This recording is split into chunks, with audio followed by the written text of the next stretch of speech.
So firstly, I want to say from an entertainment standpoint, there was a lot to be enjoyed about this episode of The Mandalorian.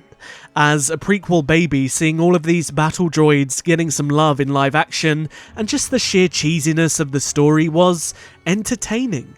It felt like a funny little droid gone bad detective story in a sort of false utopia, and you can definitely see they were inspired by Blade Runner in a way.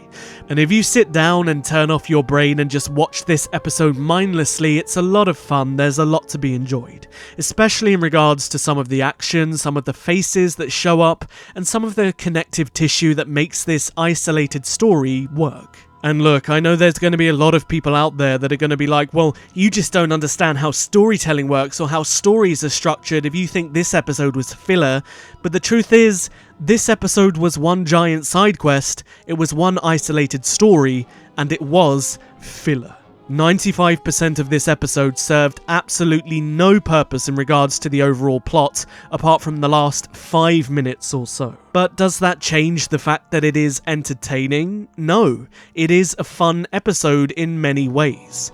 Now, usually in my reviews, I go through pretty much every single story detail, but in today's video, I have to try and cut things a little bit short, because I have Star Wars Celebration to prepare for this weekend, and I have a really busy couple of days.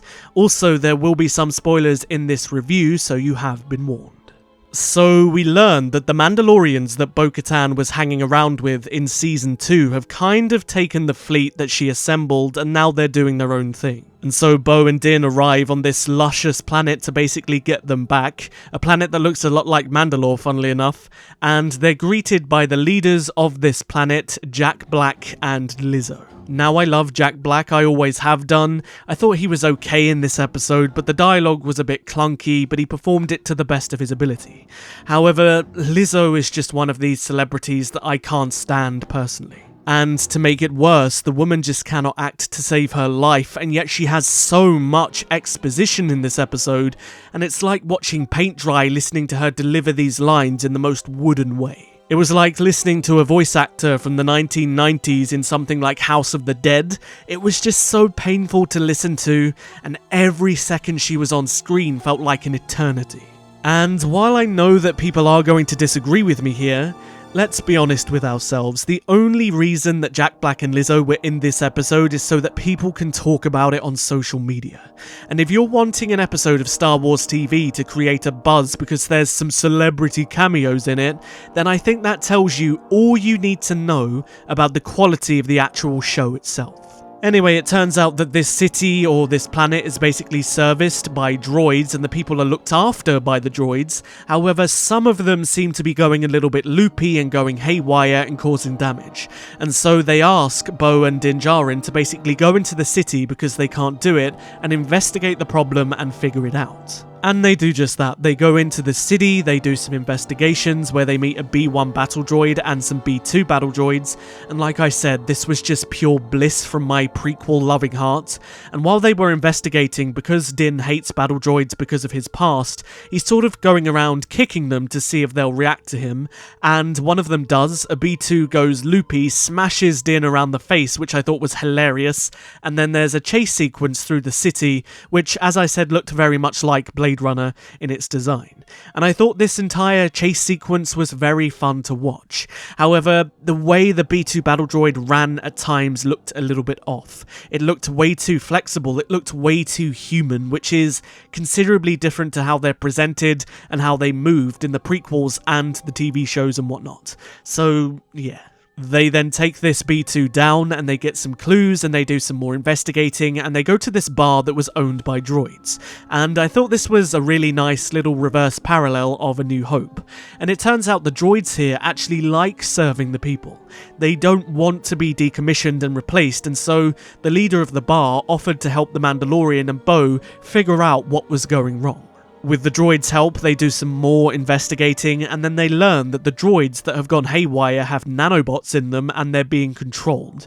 And they find out they're being controlled by the commissioner of the city, who is played by Christopher Lloyd, aka Doc Brown from Back to the Future, who, unlike Lizzo and Jack Black, actually seemed to fit in this part of the Star Wars universe. And it's basically revealed that he was a separatist and that the planet was once an independent separatist planet. And then through this character, we have some nice world building in the episode, which I thought was impressive. They added a little bit of nuance to the separatist cause and the people that followed it, the individual folk that followed it, and there was also some name drops to the Jedi and even Count Dooku, and I would say that unlike the previous episodes in this season, this one actually did a good job of world building in some aspects. It adds some context to the Imperial warlords and how some of the Imperials went through the amnesty program. It also adds some nuance to the separatists themselves and how they view the galaxy, and there are a few little tidbits of dialogue here that do a decent job of that. Doc Brown then gets arrested, and Bo and Mando then get approval to go and speak with the Mandalorians that were hired by this planet to protect the planet, and Bo then tries to convince them all to join her. But they refuse because they don't recognize her as their leader anymore. And so Bo and the leader of this Mandalorian group, whose name I forget, but he was the dude in Season 2 that was with her, have a duel. And I thought this duel was very fun to watch. It was a very entertaining fight scene. There was missiles flying around, there was flamethrowers, there was jetpacks, and there was some decent choreography, and I enjoyed it in general. Of course, Bo-Katan then kicks his ass, but they say she doesn't have the Darksaber, so by technicality, she can't lead Mandalore no matter what she does, and then Din just gives her the Darksaber, saying that he lost it to that General Grievous-looking dude with one eye in the second episode, and then she rescued him, so therefore the Darksaber is hers. And then the episode ends. Now, as I said, the overarching story of The Mandalorian, I don't know, I don't really care for it anymore. They have essentially undermined all of the character building that they were doing for Din Djarin in the first 2 seasons.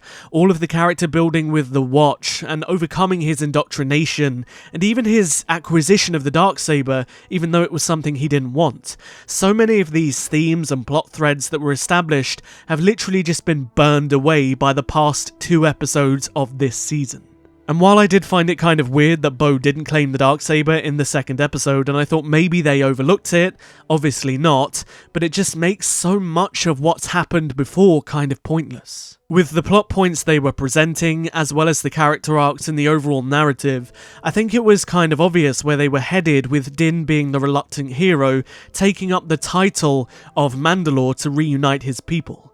This is why they had all of these really important character moments with Din, such as him learning about the weight of the Darksaber, and how the Darksaber connects with those that are worthy, and all of the scenes where he's cutting himself and hurting himself with the Darksaber when he tries to use it because he doesn't understand it yet, and just all of the exposition scenes surrounding the Darksaber in general.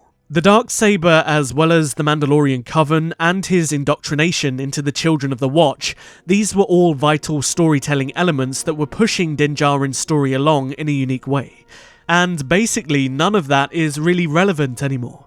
And from my perspective in regards to the Mandalorian himself, none of that story went anywhere. All of these little elements that built the character of Din Djarin have just kind of been thrown out of the window. And Bo-Katan, as much as I enjoy the character and I love Katie Sackhoff, has literally become the protagonist of this season, with Din Djarin taking a step back and becoming a side character.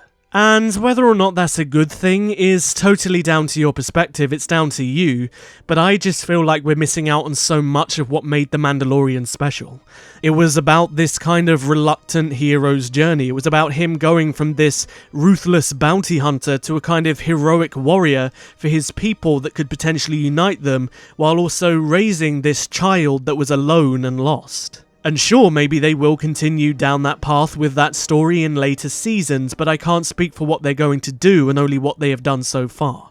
And I just think it's really, really poorly structured, it's totally disjointed in terms of its character focus, and like I said, it just undermines so much of what's already been established and what's vital within the narrative. As for the TLDR in this episode in particular though, there were some entertaining moments with the battle droids. I thought the chase scene through the Coruscant-like city was great and some of the CGI was good, the action was good, and I think it did a better job than the previous episodes in world building.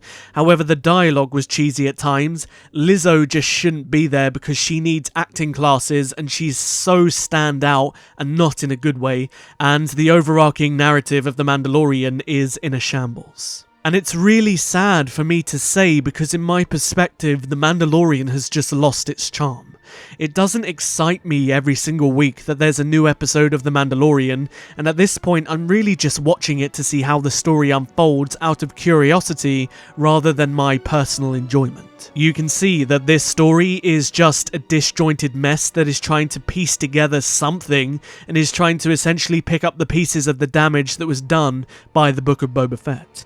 And the fact that this season isn't working literally all stems from that terrible decision to have Grogu and the Mandalorian reunite in a completely separate show. Because that moment was the crux for what Season 3 should have been. That was where Season 3 was supposed to go. It was supposed to be about the Mandalorian's journey in becoming that reluctant leader and struggling with the loss of Grogu at the same time. And instead we've got whatever this is, a mildly entertaining yet narratively uninteresting show that feels more like a continuation of the early 2000s Power Rangers with a Star Wars skin than it does a 2023 Star Wars show that's supposed to be Lucasfilm's hottest asset. As always, if you enjoyed the video, don't forget to hit the like button, it helps me out a great deal. And if you want to see my reviews for the last 2 episodes of The Mandalorian, perhaps consider subscribing so you're notified when those videos go live. I'll see you guys in the next video. But until then, may the Force be with you. Always.